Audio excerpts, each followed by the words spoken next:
Hello guys, j'espère que vous allez bien. Bienvenue chez La Doha. It's about everything. Et cette fois-ci, on est dans le continent de l'Afrique. Maman Africa, ta petite fille Doha s'intéresse à tout ce qui se passe là-bas. Ok? Il y a beaucoup de choses qui se passent et de temps en temps que quelque chose pique son attention, elle doit en parler aux Dohaciens. Oui, oui, oui, c'est ma mission. Et actuellement, on va au Kenya. Donc, bienvenue au Kenya. On regarde, il y a un nom qui a attiré mon attention. Une vérité qui dérange. Ce nom-là, c'est pas n'importe quel nom. Peut-être ça vous dit de quoi ou peut-être pas. Mais peut-être quand vous allez voir son image, ça va dire ah ouais, ça vous dit de quoi. Son nom, c'est Katusha Nyane. Donc, c'est elle. Cette femme-là, elle a parlé. Et quelques jours plus tard, elle n'était plus en vie. Donc, bienvenue dans l'histoire de Katusha Nyane. On va regarder ensemble qu'est-ce qui se passe, qui est-ce qu'elle était et pourquoi on doit se rappeler de ce nom-là. Elle n'est plus en vie pour nous parler maintenant, mais elle a déjà laissé des écrits. Et on ne peut pas négliger ses écrits. On ne peut plus négliger ses écrits. On ne peut plus le faire.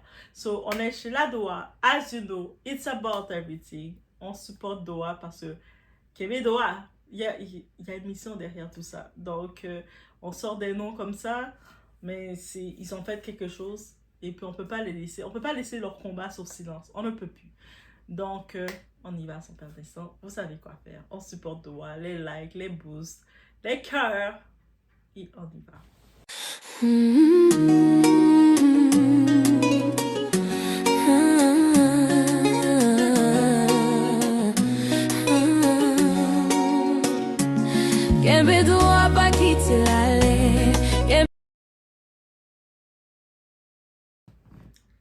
Donc, on se dit déjà qui était Katusha Nyane.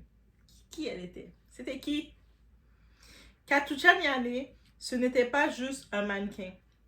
Parce qu'elle était mannequin dans les époques, dans les années de son époque, où ce qu'il y avait dans le monde de la mode, il y avait très peu de femmes noires visibles, mais il y en avait. Et celles qui étaient là, c'est parce qu'elles se démarquaient tellement que tu ne pouvais pas les ignorer. Et quand tu les voyais sur le podium, tu étais obligé de faire wow. It was her. She was the it girl, guys. C'était une des premières supermodèles africaines à percer en Europe. Attends, est-ce que vous avez compris? On avait dit que c'était l'une des premières supermodèles, top modèles, guys, africaines à percer en Europe. Elle a quitté de l'Afrique pour aller directement en Europe dans le monde de la mode et elle a percé. Le pouvoir des mots, guys. Elle était la muse de grandes maisons comme Yves Saint Laurent. Une femme noire qui imposait sa beauté dans un monde qui ne l'attendait pas. Personne ne l'avait invitée, mais elle a fait sa place. Elle est obligée, elle est venue dominer sur vous. Mais derrière le glamour, il y avait une histoire beaucoup plus sombre. Bien entendu, elle avait aussi son mission. Sa beauté venait pour ouvrir les portes, parce que des fois, quand on a une mission, mais on doit avoir une clé pour ouvrir les portes. Et sa beauté, son talent de venir présenter le tout, ça venait pousser les portes. Mais là commence son véritable combat. Elle était là pour briser le silence. Elle a dit, je ne peux pas garder le silence sur ce que je suis contre. C'était sa mission. Katusha a fait quelque chose que beaucoup n'osent jamais faire et jusqu'à maintenant ne font pas. Elle a parlé de l'excision qu'elle a subie enfant. Vous savez, quand tu es petite, on te retire la partie de ton anatomie féminine pour te dire que la femme ne doit pas avoir du plaisir. Vous savez, cette pratique jusqu'à maintenant qui est encore pratiquée dans certains endroits. Oui, c'est encore pratiqué dans certains endroits. Non, je répète, oui, c'est encore pratiqué dans certains endroits. Elle a exposé une réalité que certains préfèrent cacher. Elle a écrit, elle a témoigné, elle a dénoncé et a même créé une organisation pour lutter contre ça parce qu'elle en a été victime. Elle est passée de mannequin à lanceuse d'alerte de l'époque. C'est pas lanceuse d'alerte où tu peux juste aller sur les vidéos et puis tu as des vues, tu as des likes. Elle, c'est lanceuse d'alerte de l'autre époque, là, guys. De l'époque de ma maman, peut-être. Ou même plus âgée que ma maman. Et c'est là que tout change. On parle de menaces, pression et disparition. Après ces prises de parole controversées, des prises de parole que c'est pas tout le monde qui voulait entendre, et encore moins à l'époque qu'elle était, elle a reçu des menaces. Oui, elle recevait des menaces. Et puis, on met les 3 petits points, elle disparaît. Plus de nouvelles d'elle. Où es-tu, Katucha? Quelques semaines plus tard, son corps est retrouvé dans la Seine à Paris. Aussi simple que ça. Vous savez la fameuse Seine à Paris? Moi, je dis, vous savez la fameuse Seine à Paris, mais j'ai pas encore reçu mon invitation de mes Douassins pour que je puisse venir à Paris. Pendant le mois d'été, là, je suis disponible, là. Bref, je laisse ça savoir comme ça. La version officielle, un accident. Mais beaucoup posent la question, est-ce vraiment un accident? Et on peut mettre un point d'interrogation. You crime sisters, mes sisters que j'entends plus. Je sais qu'elles sont bonnes d'en faire des grosses recherches avec tous les détails. Pouvez-vous faire une recherche sur Katucha pour nous? Merci, mes sisters. On est ça. Ce que personne ne veut dire, on y va avec des très grandes attentions, munitions. Ici, on ne va pas tomber dans les théories faciles. Mais on va dire une vérité dérangeante. Quand une femme parle, quand elle dérange, quand elle expose un système, elle devient une cible. Et ça, c'est dans le temps, que ce soit avant, même dans l'époque de Marilyn Monroe, là. C'était une femme qui a parlé, c'était une femme qui a dérangé à une époque, qu'elle a exposé un système. Qu'est-ce qui s'est passé? Elle est devenue une cible. Même dans Marilyn Monroe, qu'on voit avec les yeux bleus, les cheveux blonds. Est-ce que ses yeux étaient bleus? Je pense que oui. Mais elle avait les cheveux blonds, bien pulpeuses et tout. C'est comme ça. C'est comme ça. Ça ne change pas. Mais il faut être clair. On ne peut pas affirmer sans preuve qui lui a fait du mal, mais on peut reconnaître le climat autour d'elle. On peut. On peut pas dire que qui est-ce qui l'a fait du mal. On peut pas pointer du doigt quelqu'un. C'est comme encore le dossier de Tupac.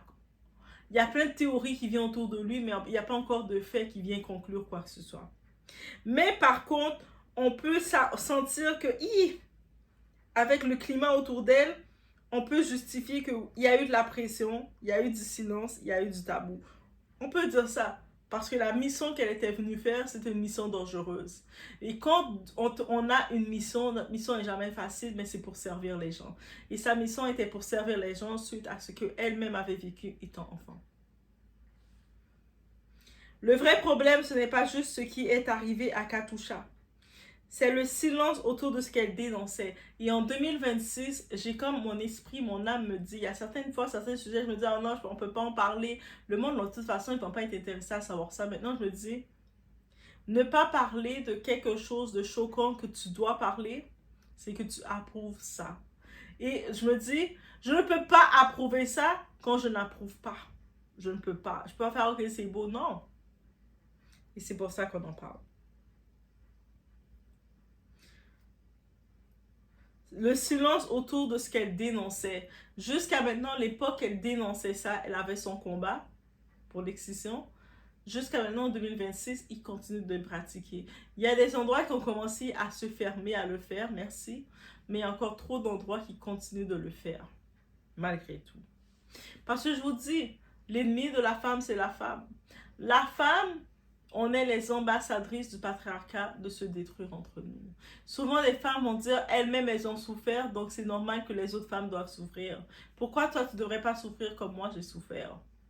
Mais moi, je suis contre cette pratique-là. Parce que moi, je suis plus dans la pratique de dire, mais si moi, j'ai pu souffrir ou j'ai pu vivre telle expérience, pourquoi je vais vouloir que les autres femmes après moi vivent cette expérience? Right? Je regarde ces autres femmes-là, je vois mes nièces. Of course que je veux pas que mes nièces vivent certaines situations. Of course que non. Surtout mes nièces. Et je dis surtout mes nièces, c'est pas pour dire que c'est juste à mes nièces, mais mes nièces, c'est le visage emblématique qui vient en tête.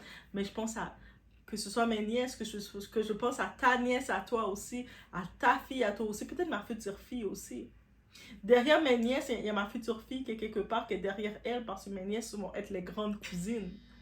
Donc, si les grandes cousines, elles vivent dans un climat austère et dangereux pour elles, donc, comment elles vont faire pour être aptes à protéger leur petite cousine qui va être ma fille? Right? Donc, oui, je dois protéger l'espace de mes nièces parce que mes nièces, elles vont être, tu sais, on sait, les enfants, à partir de certains moments, maman est maman, papa et papa représentent l'autorité. Elles vont chercher des personnes, des fois, elles vont se confier, chercher à aller dans être cool. Elles vont regarder leurs grandes cousines, leurs grands cousins. Donc, mes nièces sont ces grandes cousines-là. Fait que, je dois m'assurer de encadrer et de donner le meilleur à mes nièces et de défendre des situations pour que mes nièces soient des grandes cousines fortes et efficaces pour leurs petites cousines. Et oui, moi c'est comme ça ma logique elle va. Aussi simple que ça. Dire que les hommes noirs protègent les violences, c'est trop simpliste en effet. Et ça divise plus que ça n'aide. Donc on n'est pas là pour faire le combat entre femmes noires ou femmes blanches. C'est comme l'union vers la force, on doit penser à ça. On doit penser stratégie maintenant. La réalité est plus complexe. Il y a des systèmes, des traditions, des silences collectifs et aussi des hommes et des femmes qui perpétuent ces pratiques. On le voit souvent, là, comme on a pu le voir au Congo qui s'est passé, le docteur là, qui a décidé de se venger sur toutes ses ancêtres, pour toutes les soupers que sa femme a ratées. Il a décidé de se venger sur une patiente. Et puis on a vu des femmes dire ah mais là c'est normal, hein? C'est comme ça, hein? Ah, c'est comme ça. Et quand tu vois ça, toi t'es comme mais nous on est là pour vous défendre parce que là, en sachant qu'un accouchement c'est une douleur intense et tout. Et vous nous dites des bêtises comme ça. Mais là vous nous rendez notre combat difficile. On combat avec, vous combattez dans le même camp que nous. Tu sais? Mais bref. Le vrai combat, c'est protéger les filles, briser les tabous, soutenir celles qui parlent, pas créer une guerre.